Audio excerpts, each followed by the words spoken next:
Welcome to my ready room. I'm Murdoch, and this is 5-Man Trek, where I've got 5 minutes to give you the rundown on a Star Trek vessel. Today we're looking at the Intrepid Class. Hang on a second. No, not that one. That guy's an NV-registered light cruiser from old United Earth Starfleet from the 2150s or so. We're here to talk about this one.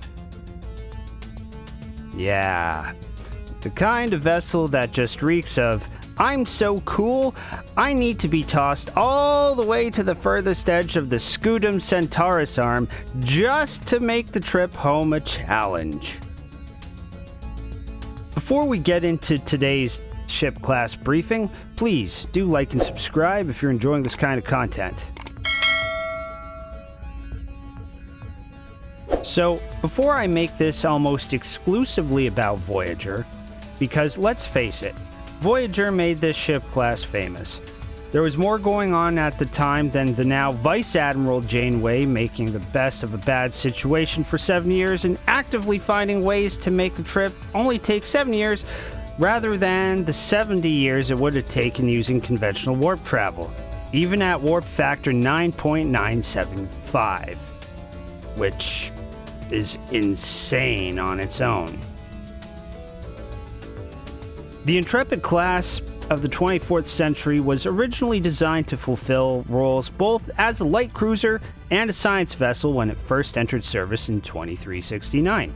At the time, it was using revolutionary technologies to garner impressive performance for its size. As I mentioned, it could hit a maximum speed of warp 9.975, and it used the newly developed bioneural gel packs for computation and networking systems across the ship. Turns out somebody finally figured out how to basically wire brain matter and nervous systems to be used at a pseudo-living computer level.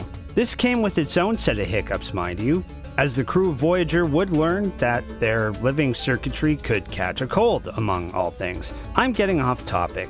Point is, this new technology was light years ahead of isolinear circuitry because of things like fuzzy logic. They also featured this cool gimmick with swing stanchions for warp nacelles, allowing for variable geometry warp fields, which is how they're so bloody fast. And because of certain continuity knots, those warp bubbles generated by these ships didn't damage the subspace layer. Ooh, eco-friendly.